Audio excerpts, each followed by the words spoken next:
सरकारी टीचर बनने का मौका, चुने ये सब्जेक्ट अगर आप बनना चाहते हैं सरकारी टीचर इन फ्यूचर। जी हाँ, गवर्नमेंट टीचर जो कि वर्ल्ड बेस्ट जॉब मानी जाती है टीचर की। जब आप एक टीचर होते हैं तो आपके पास एक तो फैमिली को टाइम होता है देने के लिए, प्लस आपके पास अच्छी सैलरी होती है और प्लस आपके इंटरेस्ट की रेपुटेटिव जॉब होती है। तो आज हर एक व्यक्ति चाहता है कि अगर मुझे गवर्नमेंट जॉब मिल जाए टीचर की, तो आप जानते हैं सैलरी भी 50 से 60 हज़ार रुपये होती है। तो बात आती है कि सर अब अगर हमें टीचर बनना है तो किस सब्जेक्ट से बने, कौन सा सब्जेक्ट चुने, कौन सा सब्जेक्ट ऐसा होगा जिसमें हमें सरकारी टीचर बनने के हमारे चांसेस ज़्यादा होंगे और कौन सा सब्जेक्ट से जिसमें चांसेस कम होंगे। तो पहले हम बात करेंगे उन सब्जेक्ट की जिसमें चांसेस बहुत ज़्यादा हैं बनने के, और उसके बाद बात करेंगे उन सब्जेक्ट्स की जिसमें चांसेस बहुत कम है। यहाँ पे मैं मिक्स बात करने वाला हूँ। अगर आप आर्ट के स्टूडेंट हो, कॉमर्स के स्टूडेंट हो, साइंस के स्टूडेंट हो, तो सभी के लिए वीडियो है। मैं सब्जेक्ट्स बताऊँगा, वो आपके किस स्ट्रीम में आते हैं ये आप देखिए। अभी मैं बताता हूँ, जब भी इलेक्शन आते हैं तो उस समय वैकेंसीज भर भर के निकलती हैं। जैसे बिहार में इस समय आने वाले हैं तो बिहार में वैकेंसीज निकली हुई हैं, टीचिंग की आप चेक कर सकते हैं, दुनिया भर की वैकेंसी इस समय निकली हुई हैं। प्लस 2022 में यूपी में चुनाव है तो यूपी में उससे पहले वैकेंसी निकली।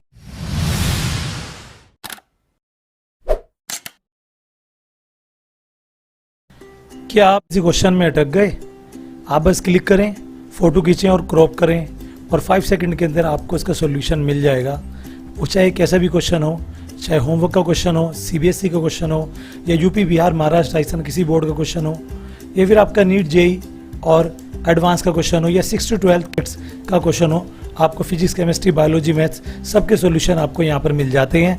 अब आप डाउटनेट पर, जी हाँ, डाउटनेट पर लाइव क्लासेस भी ले सकते हैं। 9 से 12 तक हिंदी और इंग्लिश मीडियम की लाइव क्लासेस यहाँ पर मिल रही हैं और कुल मिलाकर 3 करोड़ से ज़्यादा स्टूडेंट्स यहाँ पर लाइव पढ़ पा रहे हैं। तो जाइए आज ही डाउनलोड कीजिए डाउटनेट ऐप, बिल्कुल फ्री है।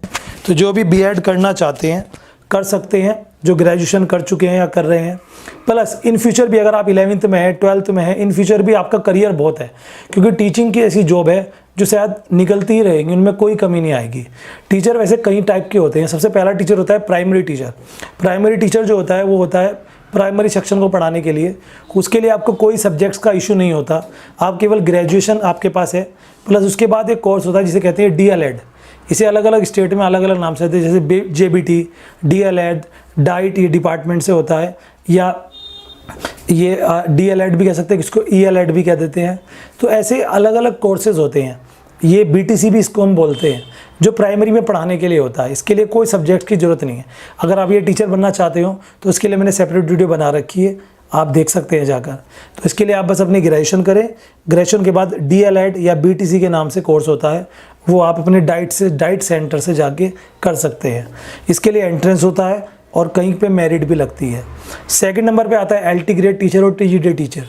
LT grade teacher, TGT teacher होता है जो कि 9 10 तक पढ़ाने के लिए होता है। ठीक है, अगर आप 9 10 में पढ़ाना चाहते हैं तो उसके लिए आपको पर्टिकुलर सब्जेक्ट्स होना जरूरी है। 11 12 में होता है पीजीटी, पोस्ट ग्रेजुएट टीचर। ठीक है, उसके लिए अलग सब्जेक्ट होता है। लेकिन अगर मैं पहले बात करूं 9 10 पढ़ाने के लिए, आपको पोस्ट ग्रेजुएशन करने की ज़रूरत नहीं है। अगर आप बीएससी हैं तो साथ में बीएड कर लेंगे तो आप टीचर बन जाएंगे। बीकॉम है तो साथ में बीएड कर लेंगे, आप टीचर बन जाएंगे। बीए है साथ में बीएड कर लेंगे। आपको एमए की, एमकॉम की और एमएससी की कोई ज़रूरत नहीं है।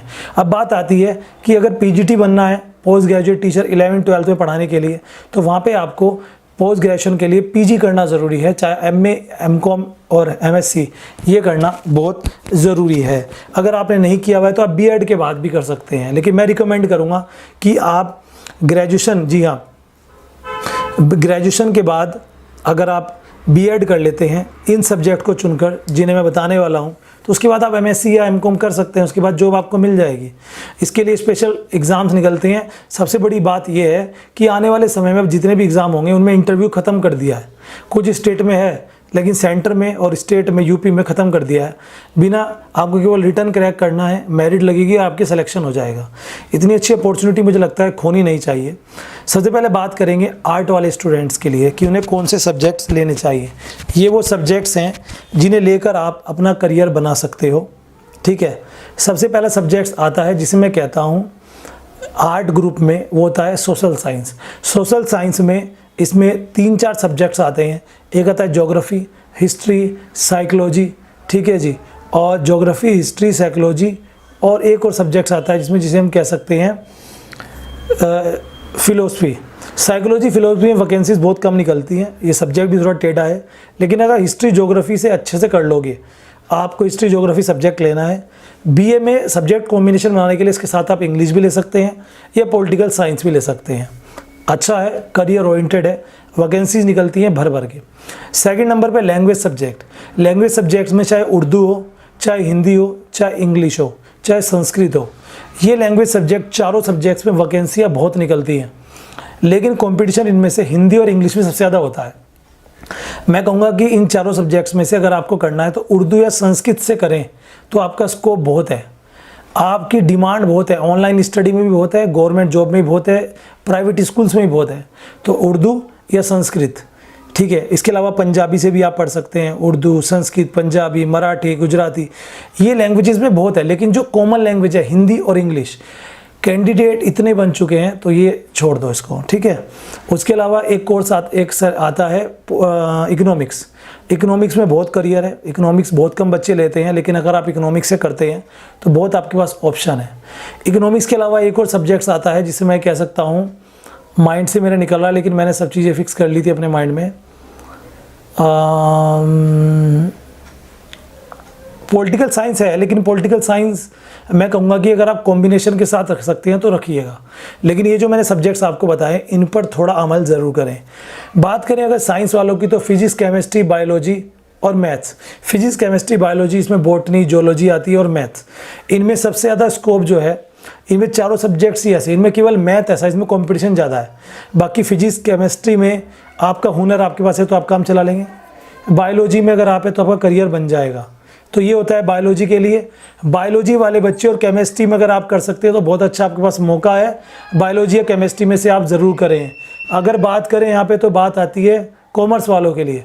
कॉमर्स वाले बच्चों के लिए बहुत सारे चांस है, लेकिन मैं आपको ये कहूँगा कि आपके टीचिंग पोस्ट में कंपटीशन बहुत होता है।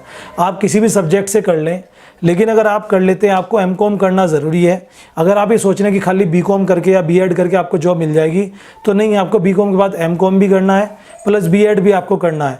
लेकिन आपको मैं ये कहूँगा कि आप कम से कम कोशिश करें कि आप टीचिंग लाइन में तभी जाएं जब आपका इंटरेस्ट हो कॉमर्स में। खाली जॉब के लिए मत जाएं, क्योंकि कंपटीशन इतना होता है, पोस्ट 10 निकलती है, कैंडिडेट 1000 होते हैं।